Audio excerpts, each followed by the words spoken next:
Welcome back as we work to connect with each other and with Jesus.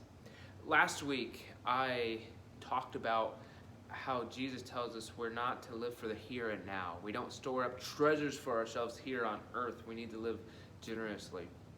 And if you watched last week, you may be like, okay, that's great, but there are times where things aren't easy, things are tight, and it's stressful.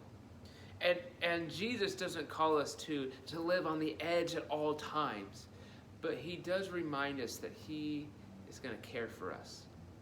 See, after he tells us not to store up treasure for ourselves here on earth, he goes on to talk about the birds and the flowers, the birds of the air and the flowers of the field. That the birds don't have storehouses, but yet God still feeds them. The flowers don't labor, yet they're more beautiful, what Jesus says, than Solomon in all of his splendor.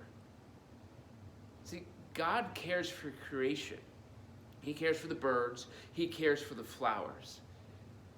And we are part of creation.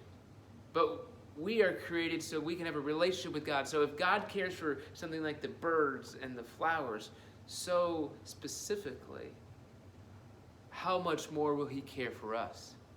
And so what we have to do is, first and foremost, is we need to seek the righteousness of Jesus. We just need to seek Jesus. And when we seek Jesus, all the other things will take care of themselves. Now that can be real easy to say, particularly when we're thinking of the COVID-19 pandemic, that we're still trying to figure out what's normal and how to proceed. Some of you were greatly impacted financially by that situation.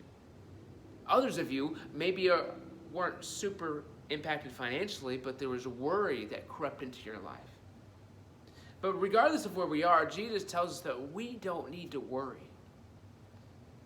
We believe God is good and he's loving. Now that doesn't mean things will always work out financially the way we want them to.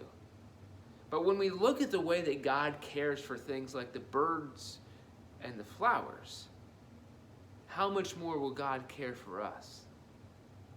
But we also have this hope that's always in the background, that we have this future reality with Jesus, that we can spend eternity with him in heaven. And heaven has the concept of streets of gold and crystal sea, and just the things that are so valuable here on earth like gold will walk on in heaven. That's where they will rank. So wherever you are, I want to encourage you not to worry, to trust Jesus.